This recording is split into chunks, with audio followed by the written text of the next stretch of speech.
అయితే ఇటీవల జగిత్యాల జిల్లా మెట్పల్లి మండలం ఆత్మకూర్ ఆత్మనగర్ రంగారావుపేట గ్రామాల శివారులోని అటవీ భూములు అన్యాక్రాంతమవుతున్నాయని చాలా సందర్భాలలో అధికారులకు మొరపెట్టుకున్నారని వినిపించుకోవట్లేదని చెప్పేసి చెప్పడంతో గత 2-3 రోజుల క్రితం కొన్ని పత్రికా కథనాలు ఏదైతే అటవీ భూముల హాంపాట్ అనే వార్తలు అయితే రాసడం జరిగింది. అయితే ఇందుకు సంబంధించిన వార్త చూద్దాం. అటవీ శాఖ భూములు అన్యాక్రాంతం, అటవీ శాఖ అధికారుల నిర్లక్ష్యమే కారణం, విద్యుత్ అధికారులకు తెలియకుండా విద్యుత్ స్తంభాల ఏర్పాటు, కలెక్టర్కు ఫిర్యాదుతో కదిలిన యంత్రాంగం అంటూ ఒక వార్త. ఇదే నిజం పత్రికలో చూడొచ్చు. అటవీ శాఖ అధికారుల నిర్లక్ష్యం, అటవీ భూములలో పచ్చని చెత్తను నరుకుతూ కబ్జాలకు గురి చేస్తున్నటువంటి అటవీ శాఖ అధికారులు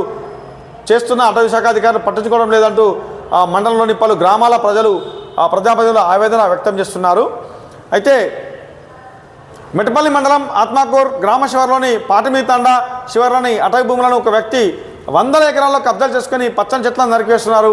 ఆత్మకూర్ గ్రామస్తులు గ్రామాభివృద్ధి కమిషన్ ఆధ్వర్యంలో జిల్లా ఉన్నతాధికారులకు ఫిర్యాదు చేశారు. శుక్రవారం అటవీ శాఖ అధికారులు, పోలీసులు గ్రామంలో గ్రామసభ నిర్వహించారు. గ్రామస్తులు 100 ఎకరాల కబ్జాకు గురైందని ఆరోపించగా అధికారులు మాత్రం తక్కువ విస్తీర్ణంలో భూమి కబ్జాకు గురైందని పేర్కొంటున్నారు. విద్యుత్ శాఖ అధికారులు, అటవీ శాఖ అధికారులు కబ్జాకు గురైన స్థలం వద్దకు వెళ్లి పరిశీలించారు. ఈ పరిశీలనలో పలు విషయాలు వెలుగులోకి వచ్చాయి. విద్యుత్ శాఖ అధికారులు తెలియకుండా సదరు వ్యక్తి సుమారు 7 విద్యుత్ స్తంభాలను, విద్యుత్ తీగలను గతంలో బిగించినట్లు గ్రామస్తులు ఆరోపించారు. ఈ భూములలో అధికారులు స్వయంగా ఆ స్తంభాలను తొలగించి యంత్రాల సాయంతో స్తంభాలను విరగొట్టారు. ఈ విషయాన్ని విద్యుత్ అధికారులను ఆరా తీయగా ఈ భూముల్లో ఏర్పాటు చేసినటువంటి విద్యుత్ ఏర్పాట్లపైన అధికారులు స్పందించారు. అధికారులకు తెలియకుండా స్తంభాలను వేసుకొని తీగలను బిగించిన వ్యక్తులపై కేసును నమోదు చేస్తున్నట్లు విద్యుత్ అధికారులు ఏడీ మనోహర్ తెలిపారు. అనంతరం గ్రామ పంచాయతీ ముందు ఏర్పాటు చేసిన గ్రామ సభలో పోలీస్, అటవీ శాఖ అధికారులతో పాటు గ్రామస్తులు వారి అభిప్రాయాలు అధికారులను సూచించారు.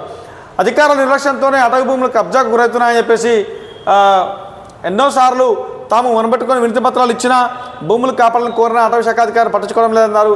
ఆ శాఖ అధికారులు పలువురు ప్రజాప్రతినిధులు నిలదీశారు. గత 2 ఏళ్ల నుంచి అటవీ భూములు అన్యాక్రాంతం అవుతున్నాయని, ఎంతమందిని కలిసినప్పటికీ చర్యలు శూన్యమని చెప్పారు.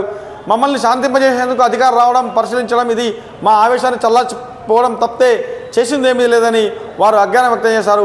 ఆ పోడు భూములకు పట్టాలు ఇస్తారనే ప్రచారం కావడంతో ఇటీ అటవీ భూములను కబ్జా చేస్తున్నారని, అలాంటి ఆశలకు గురి కాకుండా ప్రభుత్వం చర్యలు చేపట్టాలని కోరుతున్నారు. ఈ సందర్భంగా గ్రామస్తులు అటవీ శాఖ భూములను కాపాడాలని, అంతేకాకుండా ఖాళీ స్థలంలో పిచ్చి మొక్కలు నాటితే పీకేస్తామని గ్రామస్తులు అధికారులతో తెలిపారు అని చెప్పేసి అటవీ శాఖ భూములను కాపాడాలని, అంతేకాకుండా ఖాళీ స్థలంలో మొక్కలు నాటితే పోషిస్తామని గ్రామస్తులు అధికారులతో తెలిపారని చెప్పి ఒక వార్త తీసుకోవచ్చు. మొత్తంగా ఇది ఏదైతే మెట్పల్లి రూరల్ మండలంలో ఏదైతే భూ కబ్జాకు సంబంధించినటువంటి విషయం, అటవీ భూముల్ని కొందరు వ్యక్తులు కావాలనే ఆ భూములు చదును చేస్తూ వ్యవసాయానికి అనుగుణంగా తయారు చేస్తున్నట్టు పేర్కొన్నారు. ఇందుకు సంబంధించినటువంటి వాటిని ఎలక్ట్రికల్ పోల్స్ ఎక్కడి నుంచి వచ్చాయి, అది ఎలక్ట్రికల్ అధికారులకు తెలియకుండా వచ్చాయని చెప్పేసి కూడా ఇక్కడ ఆ గ్రామస్తులు విస్మయం వ్యక్తం చేస్తున్నారు. సో మొత్తంగా ఏది ఏమైనప్పటికీ ఆ పోడు భూముల అంటే ఏదైతే పోడు భూముల పేరు మీద రైతులు పోడు భూముల పేరు మీద మాకు హక్కులు కలిగిస్తాయని చెప్పి కొందరు ఆశావాహులు వచ్చి ఆ భూముల్ని చదును చేస్తున్నట్టుగా ఇక్కడ ఆరోపణలు వినిపిస్తున్నాయి. సో ఇకనైనా ప్రభుత్వ భూములు కాపాడాలని చెప్పేసి ఇక్కడ గ్రామస్తులు, వీడీసీ సభ్యులు, పోలీసులు లేదా అటవీ శాఖ అధికారులకు వినియోగం జరిగింది. సో మొత్తంగా ఈ వార్తకు సంబంధించిన మరికొన్ని ఫొటోస్ అయితే చూద్దాం. కొన్ని ఇక్కడ ఏదైతే నిన్న పోలీసులు ప్లస్ ఫారెస్ట్ ఆఫీసర్లు అందరూ కలిసి గ్రామస్తులతో ఒక సమావేశం నిర్వహించారు.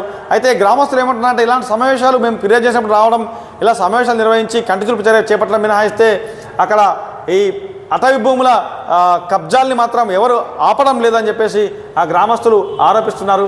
సో మొత్తంగా ఇది చూస్తున్నాం మనం, ఫారెస్ట్ పక్కన ఉన్నటువంటి ఈ వ్యవసాయానికి అనుగుణంగా మారుస్తున్న భూములు ఇలా 1-2 ఎకరాలు కాదు 100 ఎకరాలు భూములు కబ్జాలకు గురవుతున్నాయని చెప్పేసి ఆ గ్రామస్తులు అయితే ఆరోపిస్తున్నారు.